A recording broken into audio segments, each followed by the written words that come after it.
Aristóteles. Aristóteles fue un filósofo polímata y científico considerado junto a Platón el padre de la filosofía. Aristóteles también desarrolló una filosofía donde la experiencia es la fuente del conocimiento.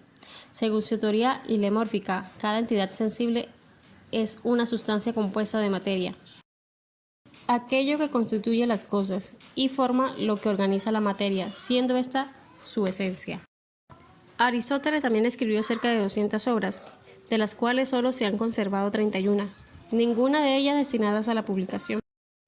Entre ellas se encuentran escritos sobre la lógica, la metafísica, la filosofía de la ciencia, la ética, la filosofía política, la estética, retórica, física, astronomía y biología.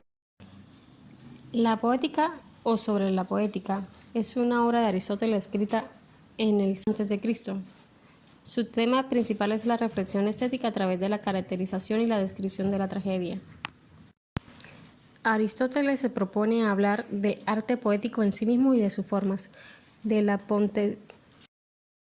y de qué modo se han de componer las tramas para que la composición poética resulte bella.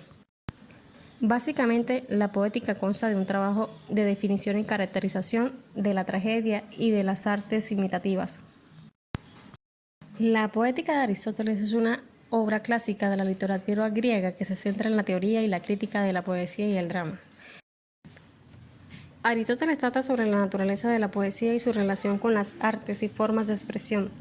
Aristóteles define la poesía como una imitación de la realidad y explica cómo difiere de otras formas de imitación, como la pintura y la estructura. También discute la importancia de la trama o el argumento de la poesía y cómo debe ser estructurada para lograr un efecto emocional en el espectador. Los objetos que los imitadores presentan son las acciones, ya sean buenas o malas, el carácter humano, la línea entre la virtud y el vicio. Estos limitan a las personas mejores, peores o semejantes, al igual que lo hacen los pintores. Aún en la danza, en el arte de tocar la flauta y la lira, tales diversidades son posibles y también suceden que las partes sin nombre que emplean el lenguaje, la prosa o el verso sin armonía con sus medios. La tragedia se empeña en mantenerse en cuanto es posible dentro de un ciclo solar o cerca de esta medida.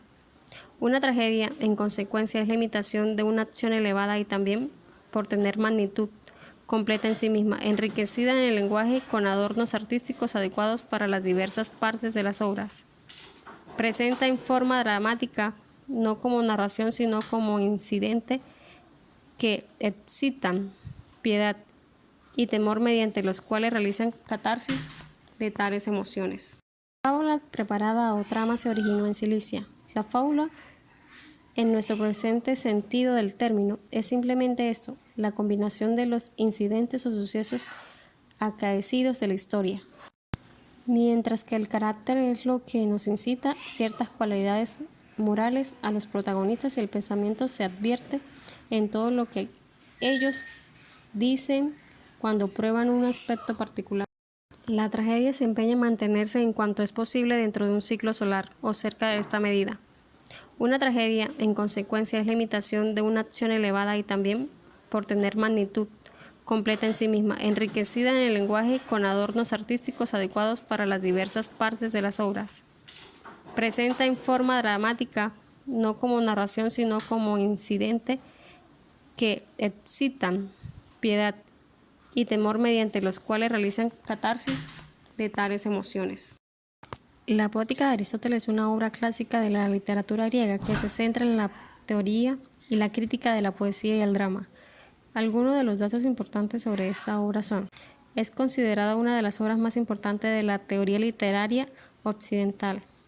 En ella, Aristóteles define la poesía como una imitación de la realidad, que se puede realizar a través de distintos géneros literarios. La obra se centra principalmente en la tragedia, aunque también aborda otros géneros como la comedia y la poesía épica. En los capítulos de la poética, Aristóteles analiza los elementos esenciales de la tragedia, como el argumento, los personajes, el lenguaje y el estilo. La obra ha sido objeto de numerosos debates y reinterpretación a lo largo de los siglos, y ha influido en el desarrollo del teatro y la literatura general.